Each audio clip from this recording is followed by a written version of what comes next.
Hello students, today I am going to teach you chapter number 1 of class 11, that is the portrait of a lady from your book Hornbill. So this is the story written by Kushwant Singh. It tells us about the real life experience of the author and how was the relationship of Kushwant Singh with his grandmother. So, here in this story, the author has presented a portrait of a lady with his words, and the lady was his grandmother. So, let's begin. So, my grandmother, like everybody's grandmother, was an old woman. तो जैसे मेरी grand mother थी, author बताते हैं, वैसे जैसे सबकी grand mother होती हैं, बहुत ही बूढ़ी सी थी और उनके फेस पे हमेशा बहुत ही रिंकल्ड और बहुत ही बूढ़ी लगती थी और 20 साल से वो वैसी ही लगती हैं जब से ऑथर उनको जानने लगे हैं। तो और लोग कहते हैं कि वो कुछ समय पहले जो है बहुत यंग और प्रिटी दिखती थी और उनके एक हस्बैंड भी हुआ करते थे, लेकिन ऑथर इस चीज़ को बिलीव नहीं कर पाते थे क्योंकि उन्होंने जब से उन्हें देखा है तो वो बहुत ही ओल्ड रिंकल फेस ऐसा ही दिखती थी वो। और my grand father's portrait hung above the mantel piece in the drawing room.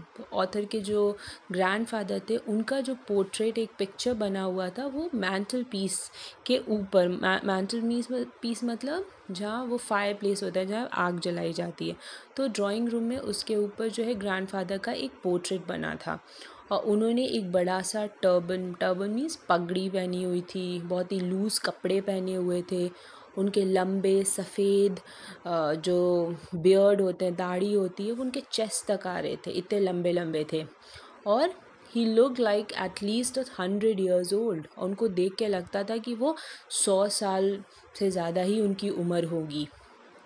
He did not look the sort of person who would have a wife or children. वो ऐसे बिल्कुल नहीं लगते थे कि कभी उनके भी कोई वाइफ रही हो या उनके भी बच्चे रहे होंगे। उनको देख के हमेशा ये लगता है क्या उनके ढेर सारे ग्रैंड चिल्ड्रंस होंगे, पोते पोतियाँ होंगी। And as for my grandmother being young and pretty, the thought was almost revolting. और ये मानना, the thought was almost revolting means it was hard for the author to believe कि उनकी भी grandmother कभी भी young और pretty भी रही होंगी। She often told us of the game she used to play as a child. तो उनकी grandmother जो है वो author को हमेशा बताती थी कि वो जब वो छोटी थी वो कौन कौन सा गेम खेलती थी। तो ऑथर को ये सब चीज़ें सुन के बहुत ही अजीब, एब्सर्ड लगता था और and undignified disrespectful on her part, and we treated it like the fables of the prophets she use to tell us. Fables मतलब कोई भी स्टोरी जिसका कोई मॉरल आपको बताना चाहता है, कोई सीख मिलती है जिस स्टोरी से। तो ऑथर को हमेशा लगता था कि उनकी दादी माँ जो उनके अपने बचपन के बारे में बताती हैं तो वो एक तरह से कोई स्टोरी बता रही हैं जिसका कोई मॉरल हो, जिससे आप कुछ सीख सको, तो उनको कहानी जैसा लगता था। तो वो हम उनकी दादी माँ कैसी दिखती थी? शॉर्ट थी, छोटी सी थी, थोड़ी सी फैट थी और थोड़ी सी झुकी हुई थी, बेंड थी। And her face was a crisscross of wrinkles running from everywhere to everywhere. उनके चेहरे को देख के लगता था कि उनके चेहरे पे ढेर सारे wrinkles थे, criss cross lines बन गए थे। No, we were certain she had always been as we had known her. तो हम लोग जब से उनको देख रहे हैं वो वैसी ही थी। Old, so terribly old that she could not have grown older and had stayed at the same age for 20 years. इतनी बूढ़ी थी कि 20 साल से वो वैसी ही और उसी एज की लगती थी। She could never have been pretty. वो कभी भी pretty नहीं दिख सकती थी, but she was always beautiful. Beautiful here refers to कि उनका inner beauty, about the inner beauty, वो मन से बहुत अच्छी थी। She hobbled about the house in spotless white with one hand resting on her waist to balance her stoop and the other telling the beads of a rosary. So here hobbled means walked in a very awkward way. तो दादी माँ जो थी वो बहुत ही awkward तरीके से चलती, तो उनका एक हाथ जो है वो उनके वेस्ट पे रहता था और थोड़ा सा वो बेंट होके चलती थी और उनके हाथ में हमेशा एक जो बीड्स ऑफ रोज़री मतलब जिससे लोग माला जपते हैं भगवान का नाम, तो वो हमेशा उनके हाथ में रहता था। हर सिल्वर लॉक्स जो बाल जो आपके चेहरे के पास आ जाते हैं, दैट इज़ सिल्वर लॉक्स। तो उनके बाल जो थे वो बिल्कुल वाइट कलर के थे, दैट इज़ सिल्वर। और वो हमेशा इधर उधर अनटाइडी ही रहते थे, इधर उधर फैले हुए रहते थे, उनके फेस पे आते रहते थे। और उनके लिप्स जो है वो हमेशा प्रेयर बोलते रहते थे। लेकिन यश शी वॉज ब्यूटिफुल, वो बहुत सुंदर थी। एज़ कंपेयर मतलब कंपैरिजन किए हुए हैं ऑथर कि she was like the winter landscape in the mountains. वो एक विंटर लैंडस्केप लगती थी माउंटेन्स में, जो कि an expanse of pure white serenity, breathing peace and contentment. मतलब उनका मन इतना अच्छा था कि लोग उनको देख के उनका मन जो है वो शांत हो जाता था। Serenity means state of being peaceful and काम। वो इतनी शांत और पीसफुल दिखती थी कि लोगों का मन भी वैसे ही शांत हो जाता था। So my grand mother and I were good friends. तो अब ऑथर बताते हैं कि उनका रिलेशनशिप कैसा था उनकी दादी के साथ। तो उनकी दादी और वो जो है बहुत ही अच्छे दोस्त थे। और ऑथर के पेरेंट्स जो है वो उनके साथ ही छोड़ दिए थे when they went to live in the city, and we were constantly together. वो हमेशा साथ रहते थे। वो ऑथर को जगाती थी सुबह में और उनको उनके लिए रेडी करती थी उनको स्कूल के लिए, और हमेशा उनको मॉर्निंग प्रेयर्स करती थी इन अ मोनोटोनस मतलब डल एंड बोरिंग, जो ऑथर को बहुत ही बोरिंग लगता था जब वो उनको रोज़ मॉर्निंग प्रेयर्स सुनाती थी। जब वो नहाते धोते थे और उनको ड्रेसअप करती थी, तब उनको रोज़ ये उनको सुनाते रहती है। ऑथर अपनी ग्रैंड मदर का प्रेयर सुनते तो थे, लेकिन उसको कभी याद करने की कोशिश नहीं करते थे, क्योंकि उनको सुनना अच्छा लगता था, क्योंकि उनको ग्रैंड मदर की आवाज़ बहुत पसंद थी। फिर वो क्या करती थी कि वुडन स्लेट ऑथर जो लेके जाते थे उसको रोज़ साफ़ करती थी, प्लास्टर करती थी और उसको येलो चॉक देती थी, इंक पॉट देती थी एंड अ रेड पेन, और उसको उन सब चीज़ों को एक बंडल बना के और रोज़ ऑथर को पकड़ा देती थी। और हर ब्रेकफास्ट के बाद उनको एक ब्रेकफास्ट के लिए उनको एक थिक स्टेल चपाती, जो बासी रोटियां रहती थी उसमें बटर और शुगर्स लगा के और ऑथर को पकड़ा देती थी।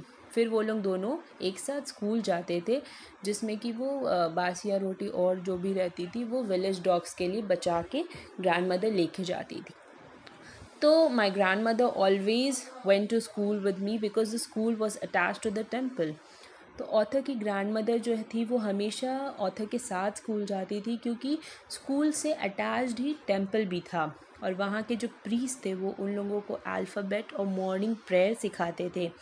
While the children sat in rows on either side of the veranda singing the alphabet or the prayer in a chorus मतलब ग्रुप में सब सारे बच्चे जो हैं एक रो बना के वहाँ पे अल्फ़ाबेट्स और प्रेयर्स जो है वो ग्रुप में गाते थे।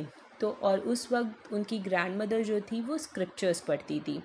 फिर जब दोनों का ख़त्म हो जाता था तो दोनों साथ में फिर घर के लिए वापस आते थे। और जब घर वापस आते थे तो जो विलेज डॉग्स जो थे वो एक दूसरे से लड़ते भिड़ते रहते थे, और दादी जो है वो उनको चपातीस खिलाती थी। So when my parents way comfortably settled in the city, जब ऑथर के पेरेंट्स जो है वो सिटी में एकदम अच्छे तरह से सेटल हो गए, दे सेंट फॉर अस, फिर वो आ जाते हैं। They that was a turning point in our friendship. और तब जो यही था वो turning point of their friendship, जब ऑथर जो है वो दूसरे स्कूल में जाके पढ़ने लगते हैं। Although we share the same room, वो लोग सेम ही रूम में रहते थे, लेकिन उनकी grand mother was no longer came to school with me. अब जो है ऑथर की ग्रैंड मदर थी वो उनके साथ स्कूल नहीं आती थी, वो किसी इंग्लिश स्कूल में जाते थे मोटर बस में। And there were no dogs in the street. She took to feeding sparrows in the courtyard for of our city house. तो जब वो सिटी वो लोग जब शिफ्ट हो गए, that was the turning point, और वहाँ पे ऑथर जो है वो इंग्लिश स्कूल जाते थे, बस से जाते थे जहाँ कोई डॉग्स नहीं रहते थे। तो अब उनकी दादी माँ उनके साथ नहीं जाती थी, तो वो उस डॉग्स की जगह अब उस स्पैरोज़ को रोज़ फीड करवाती थी। As the years rolled by we saw less of each other, और कुछ सालों में ऐसा होने लगा कि अब ग्रैंड मदर और ऑथर जो है वो वैसा इंटरैक्ट नहीं कर पाते थे जैसे वो पहले करते थे। For some time she continue to wake me up and get me ready for school. कुछ समय तक ग्रैंड मदर थी वो रोज़ सुबह उनको उठाती थी और उनको रेडी करती थी स्कूल के लिए, लेकिन when I came back she would ask me what the teacher had taught me. I would tell her English words and little things of Western science and learning. तो जब ऑथर वापस आते थे स्कूल से तो उनकी ग्रैंड मदर उनसे पूछती थी कि तुम लोगों को स्कूल में क्या सिखाया जाता था। जैसा कि पहले स्कूल में अल्फ़ाबेट्स और मॉर्निंग प्रेयर सिखाए जाते थे तो ग्रैंड मदर को अच्छा लगता था, लेकिन जब इंग्लिश स्कूल में जब ऑथर गए तो ऑथर बताने लगे कि उन लोगों को कुछ वेस्टर्न साइंस और आर्चिमिडीज प्रिंसिपल और द लॉ ऑफ ग्रेविटी सिखाया जाता था और दुनिया गोल क्यों है, ये सारी चीज़ें बताई जाती थी। तो ये सब चीज़ें सुन के ग्रैंड मदर जो है वो खुश नहीं होती थी। She was unhappy. She could not help me with my lessons, क्योंकि वो ऑथर को हेल्प नहीं कर सकती थी उनके उस पढ़ाई में। She did not believe in the things they taught at the English school and was distressed that there was no teaching about God and the scriptures, क्योंकि वो इन सब चीज़ों में विश्वास नहीं करती थी जो उनके स्कूल में पढ़ाया जाता था, और वो परेशान हो जाती थी कि उनको भगवान या फिर स्क्रिप्चर्स के बारे में नहीं पढ़ाया जाता है। एक दिन क्या हुआ कि I announced that we were being given music lessons, और एक दिन ऑथर बताते हैं कि उन लोगों को म्यूज़िक लेसन्स भी दिए जाते थे।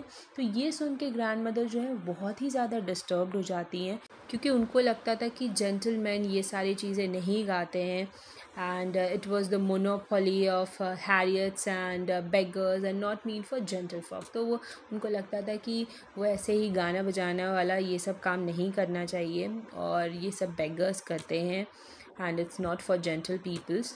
So she said nothing but a silence mean disapproval। लेकिन वो चुप हो गई ये सारी चीज़ें सुन के, और लेकिन उनकी चुप्पी जो है वो बता रही थी कि वो खुश नहीं है। सो उसके बाद से वो बहुत कम ही बात करने लगी ऑथर से। When I went up to university, और जब ऑथर यूनिवर्सिटी चले गए तो वहाँ पे उनको एक अलग रूम दे दिया गया। तो जो कॉमन जो थोड़ा बहुत लिंक था ऑथर और ग्रैंड मदर के बीच में वो बिल्कुल ही ख़त्म हो गया। And my grand mother accepted her seclusion with resignation, और वो इस चीज़ को धीरे धीरे जो है वो एक्सेप्ट करने लगी। तो she rarely left her spinning wheel to talk to anyone. तो वो जो माला जपते रहती थी उसके बाद से वो बहुत कम ही जो है वो उस चीज़ को छोड़ती थी। सुबह सुबह से लेकर शाम तक वो अपने उस माले को जपते रहती थी, अपने प्रेयर्स बोलते रहती थी। लेकिन शाम का ही एक समय था जिसमें कि वो स्पैरोज़ को फीड करती थी, जब उनको ब्रेड्स खिलाती थी। While she sat in the veranda breaking the bread into little bits, hundreds of little birds collected round her, creating a veritable bedlam of chirrupings। तो जब वो शाम को बैठती थी आधे घंटे के लिए ही, और छोटे छोटे ब्रेड्स के जो रहते हैं वो स्पैरोज़ को खिलाती थी, जो कि वो बहुत ही आवाज़ें का chirping is voice of birds. तो वो जो ची ची करते रहती हैं that is. And some came and perched on her legs, कुछ जो स्पैरोज़ थे वो उनके पैर पे आके बैठते थे, कुछ उनके शोल्डर्स पे, कुछ उनके सर पे। She smiled and never should them away, और वो हंसती थी, वो स्माइल करती थी इस चीज़ को, लेकिन उनको कभी हटाती नहीं थी। और वो जो हाफ एन आवर उनके दिन का रहता था वो उनके लिए हैप्पीएस्ट मोमेंट रहता था। And when I decided to go abroad for further studies, I was sure my grandmother would be upset। और जब ऑथर जो है वो अब्रॉड के लिए जाने लगे फॉर फर्दर स्टडीज़, तो उनकी ग्रैंड मदर को शायद उन लगा था ऑथर को कि बहुत ही ज़्यादा अपसेट हो जाएंगी, क्योंकि वो ग्रैंड मदर से 5 साल तक दूर रहेंगे। And at her head one could never tell. और पता नहीं उसके बाद वो अपनी ग्रैंड मदर से मिल पाएंगे कि नहीं मिल पाएंगे। But my grand mother could, she was not even sentimental. लेकिन जब ऑथर उनको बताएं तो वो थोड़ी सी भी उदास नहीं हुई, एंड वो उनको छोड़ने भी आती हैं स्टेशन पर, बट डिड नॉट टॉक और शो एनी इमोशन। लेकिन उनसे ना बात करती हैं, ना कोई इमोशंस दिखाती हैं, सिर्फ उनके जो लिप्स रहते हैं वो मूव होते रहते हैं, वो सिर्फ प्रेयर बोलते रहते हैं, वो भगवान का नाम जो है वो जपते रहती हैं, और उनका दिमाग जो है वो is lost in prayer. Her fingers were busy telling the beads of her rosary. Silently, she kissed my forehead, and when I left, I cherished the moist imprint as perhaps the last sign of physical contact between us. तो जब वो author को छोड़ने भी आती हैं फिर भी वो कोई भी इमोशंस नहीं दिखाती हैं, और वो माला जपते रहती हैं, और धीरे से वो ऑथर के जो फोरहेड में किस करती हैं छोटा सा। तो वो जो मूवमेंट था वो ऑथर के लिए बहुत ही ज़्यादा अच्छा था, क्योंकि जो वो लिप्स के जो उनके प्रिंट उसके उनके सर पे पड़े थे, वो उनको लगा था कि शायद वो लास्ट साइन होगा जो वो लोग जो उनसे अपनी दादी माँ से मिल रहे हैं, कि पता नहीं वो 5 साल बाद उनसे मिलेंगी कि नहीं मिलेंगी। But that was not so. After 5 years, I came back home and was met by her at the station. लेकिन ऑथर जब 5 साल बाद वापस आते हैं तब उनकी ग्रैंड मदर एक भी दिन बूढ़ी नहीं लग रही थी, वो वैसी ही लग रही थी जैसा ऑथर ने उन्हें छोड़ के गए थे। तो she still had no time for words, फिर भी उनके पास कुछ शब्द नहीं थे बोलने थे, और वो अपना कंटिन्यूअसली जो है वो अपने प्रेयर्स बोले जा रही थी। Even on the first day of my arrival, her happiest moments were with her sparrows home she fed longer with frivolous rebukes. जो पहले दिन जब ऑथर आए फिर भी उनका जो सबसे हैप्पीएस्ट मोमेंट था वो था उनके स्पैरोज़ के साथ, जिनको वो ब्रेड्स देती थी बहुत ही खुश होके। So in the evening a change came over her. तो शाम को क्या हुआ कि एक चेंज आया, कि वो उस वक्त पहली बार ऑथर ने देखा कि वो प्रे नहीं कर रही थी। वो कुछ लोगों को, कुछ औरतों को, अपने आस पड़ोस के लोगों को बुलाती हैं, और एक ओल्ड ड्रम रहता है उससे वो गाना स्टार्ट करती हैं, skins of the dilapidated drum and sang of the homecoming of warriors। तो वो बहुत देर तक ड्रम्स को बजाती रहीं, और जैसे कोई वॉरियर जो है वो घर वापस आता है वैसे वो गाना गा रही थी, क्योंकि ऑथर जो है वो घर वापस आए थे। We had to persuade her to stop to avoid overstraining. उन लोग ऑथर और उनकी फैमिली को उनको रोकना पड़ रहा था, क्योंकि उनको लगा कि वो शायद इससे परेशान हो जाएंगी, क्योंकि पहली बार ऐसा हुआ था कि वो प्रेयर ना करके वो गाना गा रही थी। और फिर अगले मॉर्निंग क्या हुआ कि वो बीमार पड़ गई, और वो बहुत ही माइल्ड फीवर था, and the doctor told us that it would go. और डॉक्टर बोले कि वो बहुत जल्दी ही ठीक हो जाएंगी। लेकिन ग्रैंड मदर बहुत ही अलग ही बिहेव कर रही थी, और वो बताई कि उनका जो अंतिम समय है वो बहुत ही सामने आ गया है। She said that since only a few hours before the close of the last chapter of her life। और वो ये बात बताई थी जब उनका अंतिम समय आने वाला था उसके कुछ घंटे पहले ही। She had omitted to pray. She was not going to waste any more time talking to us। तो वो फिर से अपना जो है वो प्रेयर स्टार्ट कर देती हैं, और वो अपना टाइम वेस्ट नहीं करना चाहती हैं लोगों से बात करके, ऑथर या उनकी फैमिली से बात करके। We protested but she ignored our protest. तो ऑथर और उनकी फैमिली जो है वो उनको रोकने की कोशिश कर रहे थे कि वो प्रेयर अभी ना करें, क्योंकि वो बीमार हैं, लेकिन वो नहीं सुनी। वो बहुत ही शांति से और अपने बेड पे लेट गई, और अपने beads of rosary, that is अपने माला जपना वो स्टार्ट कर देती हैं। Even before we could suspect her lips stop moving. वो लोग कुछ सोच भी पाते इससे पहले कि ग्रैंड मदर का जो है वो लिप्स धीरे धीरे रुक गया, और जो माला था वो उनके हाथ से गिर जाता है। A peaceful pallor spread on her face and we knew that she was dead। और उनके चेहरे पे एक पीलापन आ जाता है, जिससे उन लोगों को पता चल जाता है कि वो मर गई हैं। We lifted her off the bed as is customary, laid her on the ground and covered her with a red shroud.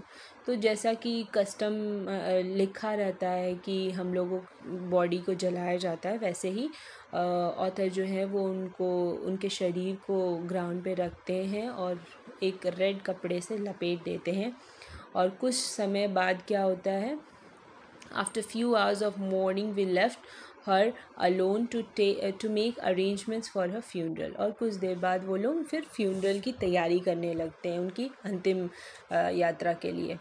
और शाम को क्या होता है, we went to her room with a crude stretcher to take her to be cremated. The sun was setting. और जब उनको जलाने के लिए उनकी बॉडी को ले जाने लगते हैं तो उस वक्त सूरज जो है वो ढलने लगता है और उनके रूम में थोड़े थोड़े लाइट आ रहे थे and veranda with a blaze of golden light. तो जब शाम होने लगता है तो जैसे बहुत ही पीली रोशनी आती है गोल्डन कलर की, वैसा उनके पूरे रूम में छा गया था। We stopped half way in the courtyard. और कुछ समय तक वो लोग कोर्टयार्ड में रहते हैं, all over the veranda and in a room right up to where she lay dead and stiff wrapped in the red shroud. Thousands of sparrows sat scattered on the floor. और जब उनका शरीर जो है वो वेरांडा में रखा गया तो हज़ारों स्पैरोज जो है वो वहाँ आके चुपचाप फ्लोर पे बैठ जाते हैं। There was no chirping. We felt sorry for the birds and my mother fetched some bread for them. तो बहुत ही बुरा लगता है जब ग्रैंड मदर चली जाती हैं तो बर्ड्स जो है वो चुपचाप आके फ्लोर्स पे बैठ जाते हैं बिना कोई आवाज़ किए। तो उनकी ऑथर की मदर जो है वो ब्रेड क्रम्स लेने के लिए जाती हैं, लेकिन बर्ड्स जो है वो बिल्कुल उसको छूते तक नहीं हैं। और the way my grand mother use to, वैसे ही ऑथर की मदर जो है वो ब्रेड लिटिल क्रम्स बना के और स्पैरोज़ को देती हैं, बट खाते ही नहीं है sparrows. And the sparrows took no notice of the bread when we carried my grand mother's corpse off, they flew away quietly. और जब ग्रैंड मदर का जब बॉडी जो है वो ले जाने लगे ऑथर, तो फिर बर्ड्स जो है वो चुपचाप वो देखती हैं और वो उड़ के चली जाती हैं, लेकिन वो खाती नहीं हैं। So next morning the sweeper swept the bread crumbs into the dustbin. अगले सुबह जो है वो देखते हैं कि ब्रेड क्रम्स वहीं के वहीं पड़े रहते हैं और स्वीपर आता है और वो सारे ब्रेड क्रम्स को डस्टबिन में डाल देता है। So this was the very wonderful story written by Khushwant Singh about her grandmother, and I hope you all have understood the chapter. Please do like and subscribe my channel. Thank you.